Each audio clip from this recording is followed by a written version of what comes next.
Hindi bababa sa 20 mga power plant ang sasailalim sa maintenance shutdown kasabay ng pagpasok ng tag-init kung kailan karaniwang mataas ang konsumo ng kuryente. Pagtitiyak ng DOE o ng Department of Energy, sapat ang supply ng kuryente. Pero kailangan pa rin daw magtipid. May report si Steve Dailisan. Ang bahagyang kalamigan ng panahon sa madaling araw hanggang umaga dahil daw sa northeast monsoon o amihan na inaasahan pa hanggang sa susunod na linggo ayon sa Pag-asa. Hindi pa tag-init pero asahan na raw ang pag-init ng panahon lalo na simula sa susunod na linggo.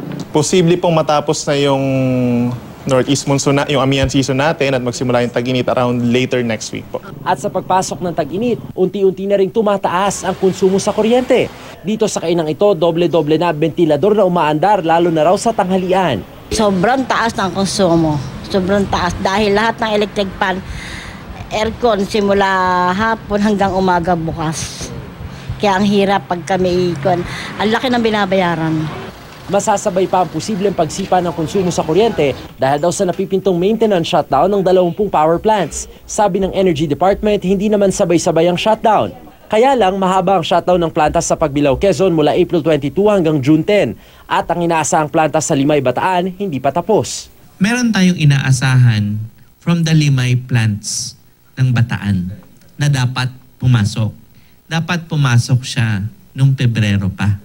Kaya lang nagkakaroon tayo ng mga delay.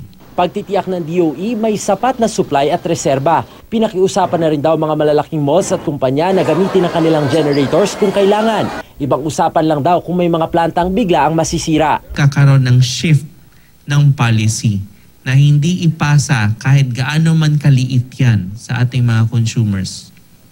Ayon sa Meralco, taon-taon naman daw talagang tumataas ang electric bill ng mga customer tuwing summer. Lumalaki rin daw kasi yung kanilang konsumo. Pero saka lang nagkakaroon ng paggalaw sa rates kapag nagkakaroon ng kakulangan sa supply. Nung March to April last year, tumaas ito ng 8%. Dahil lang sa yung overall demand, ganun yung in-increase. Multiply it by the rates of electricity for a given month. Makikita mo na yung pagkakaiba. Hindi pa naka-factor in dyan kung meron increase sa actual na presyo ng kuryente. Steve Dailisan, GMA News.